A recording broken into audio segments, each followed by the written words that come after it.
കർത്താവായ യേശുക്രിസ്തുവിൻ്റെ മഹത്വമേറിയ നാമം വാഴ്ത്തപ്പെടുമാറാകട്ടെ. അപ്പോസ്തല പ്രവൃത്തിയുടെ പുസ്തകം 5-ാം അധ്യായം അതിൻ്റെ 41-ാം വാക്യം വായിക്കുന്നു.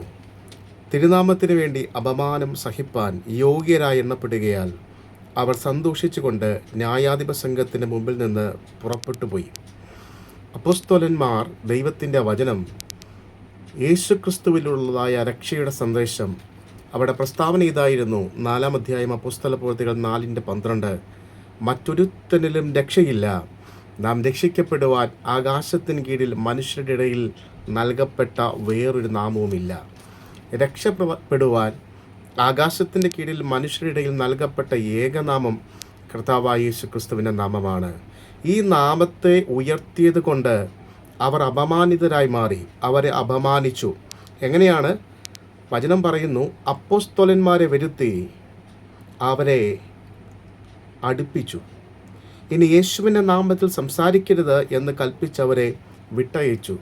ക്രൂരമായി അടിയേറ്റവരായി നിന്ദിക്കപ്പെട്ടവരായി അവർ കടന്നു പോകുമ്പോൾ അവരുടെ ഹൃദയത്തിൻ്റെ ഉൾത്തടങ്ങളിൽ ഒരാവേശമുണ്ടായി, ഒരാനന്ദമുണ്ടായി. അത് മറ്റൊന്നുമല്ല, തിരുനാമത്തിന് വേണ്ടി കഷ്ടമനുഭവിച്ചത്, നിന്ദയനുഭവിച്ചത്, അത് ഏറ്റവും യോഗ്യമായി കണ്ട് അവർ ദൈവസന്നിധിയിൽ സന്തോഷിച്ചു.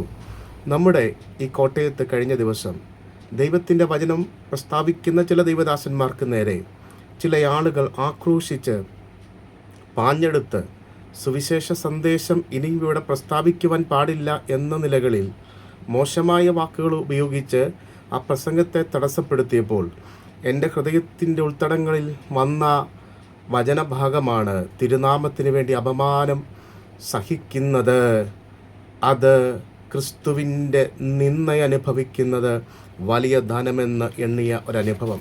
എബ്രായർക്ക് എഴുതിയ ലേഖനം 11-ാം അധ്യായം അതിന് 26-ാം വാക്യം ആണ്, ക്രിസ്ത്യാനിയായി അല്ലെങ്കിൽ ക്രിസ്തുവിനായി മിസ്രൈമിലെ നിക്ഷേപങ്ങളെക്കാൾ ക്രിസ്തുവിൻ്റെ നിന്ന വലിയ ധനമെന്ന് എണ്ണിയ ദൈവത്തിൻ്റെ ദാസൻ.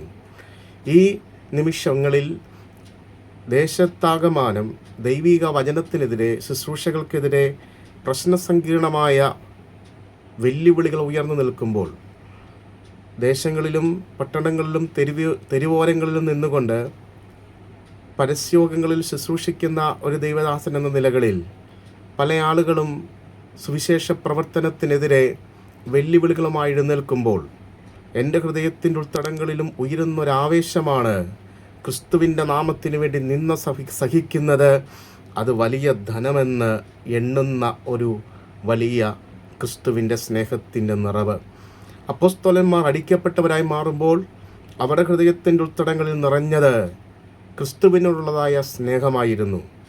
എന്നെ കേൾക്കുന്ന പ്രിയരെ, കോട്ടയം അക്ഷരനഗരി എന്ന് വിശേഷിപ്പിക്കപ്പെടുമ്പോൾ ഇതെങ്ങനെയാണ് അക്ഷരനഗരിയായി മാറിയത്? നമ്മുടെ കോട്ടയത്ത് കടന്നു വന്ന മിഷണറിമാർ, ബെഞ്ചമിൻ ബെയ്ലി ഉൾപ്പെടെയുള്ള ആളുകൾ തിരുവചനം മലയാളം ഭാഷയിലേക്ക് വടിവൊത്ത അക്ഷരത്തിൽ അദ്ദേഹം ട്രാൻസ്ലേറ്റ് ചെയ്യുവാനായിട്ടിടയായി മാറി. അങ്ങനെ ഒട്ടനവധി മിഷണറി വര്യന്മാരുടെ പ്രവർത്തനങ്ങളാൽ കോളേജുകളും സ്കൂളുകളുമൊക്കെ ഉളവായി വന്നു. അത് കോട്ടയം പട്ടണത്തിൻ്റെ മുഖച്ഛായ തന്നെ മാറ്റി.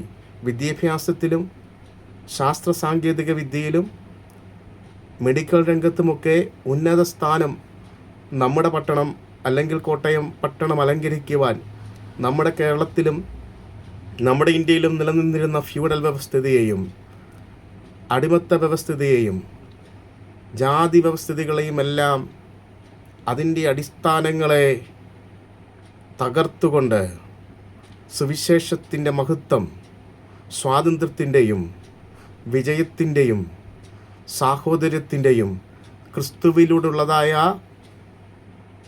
ഉന്നത ജീവിത നിലവാരത്തെക്കുറിച്ചും ഉള്ള കാഴ്ചപ്പാടിലേക്ക് മാനവ കുലത്തെ, മാനവികതയെ തന്നെ കൊണ്ടുവന്നെത്തിച്ചപ്പോൾ ഇതാ ഇന്നൊരു കൂട്ടം ആളുകൾ ദൈവദാസന്മാർക്കെതിരെയും സുവിശേഷത്തിനെതിരെയും സുവിശേഷ പ്രഘോഷകർക്കെതിരെയും എഴുന്നേൽക്കുമ്പോൾ ഞങ്ങളുടെ ഉൾത്തടങ്ങളിൽ അങ്കുരിക്കുന്ന ശക്തമേറിയ ഒരാശയമാണ്, ഒരു നിറവാണ് ക്രിസ്തുവിൻ്റെ നിന്ന, അത് വലിയ ധനമാണ്.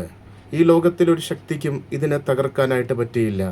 കമ്മ്യൂണിസ്റ്റ് ചൈനയ്ക്കോ റഷ്യയ്ക്കോ അല്ലെങ്കിൽ സുവിശേഷത്തെ അട്ടിമറിക്കുവാൻ ശ്രമിച്ചതായ റോമൻ ഭരണവ്യവസ്ഥിതികൾക്കോ അവിടെയുള്ള സാമ്രാജ്യ ശക്തികൾക്കോ, എന്തിനേറെ പറയുന്നു നീറോയ്ക്കോ ഡൊമീഷ്യനോ ഒന്നും അടിച്ചമർത്താൻ പറ്റാതെ കൊളോസ്യങ്ങളിൽ അഗ്നിജ്വാലകളായി സിംഹങ്ങളാൽ കടിച്ച് മുറിവേൽക്കപ്പെട്ടവരായി അനേകർ പ്രാണനെ വിട്ടപ്പോൾ, എന്നെ കേൾക്കുന്ന പ്രിയരെ, ഇത്യാദി പ്രശ്നങ്ങൾക്കൊന്നും സുവിശേഷത്തെ അടിച്ചമർത്താൻ കഴിഞ്ഞില്ല എങ്കിൽ ഇന്നിൻ്റെ നാളുകളിലും സുവിശേഷത്തിനെതിരെ ദേശങ്ങളിൽ ഉയരുന്ന സകല വെല്ലുവിളികളെയും അതിജീവിക്കുവാൻ സുവിശേഷമെന്ന മഹത്തായ ദൈവത്തിൻ്റെ ഹൃദയത്തിൻ്റെ ഉൾത്തടങ്ങളിൽ വിരിഞ്ഞ ആശയം, ലോകത്തെ രക്ഷിക്കുക, തൻ്റെ പുത്രനായ യേശുക്രിസ്തുവിനെ ഭൂമിയിലേക്ക് അയച്ച് തൻ്റെ രക്തത്താൽ ലോകത്തെ വീണ്ടെടുത്ത ഈ സുവിശേഷ സന്ദേശം ലോകരാജ്യങ്ങളെ, വ്യക്തികളെ, ജാതീയ വ്യവസ്ഥിതികളെ, സാമൂഹിക ഉച്ചനീച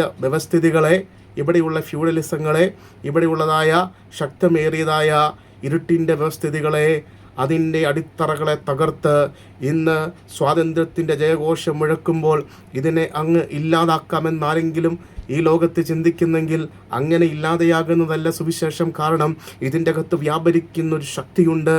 അത് ദൈവത്തിൻ്റെ ശക്തിയാണ്. ദൈവത്തിൻ്റെ ശക്തി ജീവൻ നൽകുന്ന, ജീവിപ്പിക്കുന്ന ശക്തിയാണെങ്കിൽ എത്ര മറച്ചു വെച്ചാലും, മറമാറ്റിക്കൊണ്ട് എത്ര അടിച്ചമർത്തിയാലും, എത്ര ഒതുക്കി വെച്ചാലും അതിനെ എല്ലാം വകഞ്ഞു മാറ്റിക്കൊണ്ട് വളരുന്നതായ സുവിശേഷത്തിൻ്റെ അഗ്നി, അതിൻ്റെ തീജ്വാല ഇന്ന് നമ്മുടെ പട്ടണങ്ങളെയും കീഴടക്കിക്കൊണ്ടിരിക്കുകയാണ്. ആകയാൽ ഈ പ്രയാസങ്ങളും ഈ പ്രതിസന്ധികളും ദൈവജനത്തിനെതിരെ ഉയർത്തിക്കൊണ്ട് കടിച്ചു കീറുവാൻ പാഞ്ഞെടുക്കുന്ന ചെന്നായ്ക്കൂട്ടങ്ങളുടെ നടുവിൽ ദൈവത്തിൻ്റെ മക്കൾക്ക് വിളിച്ചു പറയാനായിട്ട് പറ്റും, ഞങ്ങളുടെ ജീവിതത്തിൽ ക്രിസ്തുവിൻ്റെ സാന്നിധ്യം പ്രശ്നസങ്കീർണമായ സാഹചര്യങ്ങളെ ചെറുത്ത് തോൽപ്പിച്ചുകൊണ്ട് മുന്നേറുവാൻ പ്രാപ്തമാക്കുകയാണ്. നിങ്ങളെ കുഞ്ഞാടുകളെ പോലെ ചെന്നായ്ക്കളുടെ നടുവിലേക്ക് അയച്ചിരിക്കുകയാണ്. ഇങ്ങനെ ഞാൻ പറയുകയാണ്, ചെന്നായ്ക്കൾ കാവൽ നിൽക്കുന്നതായ വയലുകളിലേക്ക് കുഞ്ഞാടുകളെപ്പോലെ ദൈവമക്കൾ ഇറങ്ങിച്ചെല്ലുമ്പോൾ ഇതാ നമുക്ക് വേണ്ടി യഹൂദാ ഗോത്രത്തിൻ്റെ സിംഹമായവൻ വെളിപ്പെട്ടിട്ടുണ്ട്. അവൻ വെളിപ്പെട്ടാൽ ചെന്നായ്ക്കൾ ചിതറിയോടുക തന്നെ ചെയ്യും.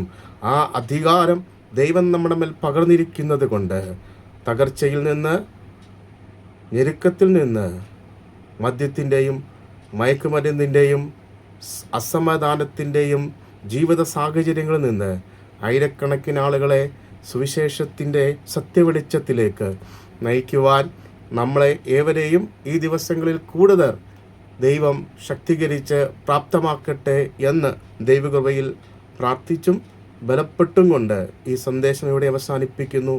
കർത്താവ് എല്ലാവരെയും അനുഗ്രഹിക്കട്ടെ.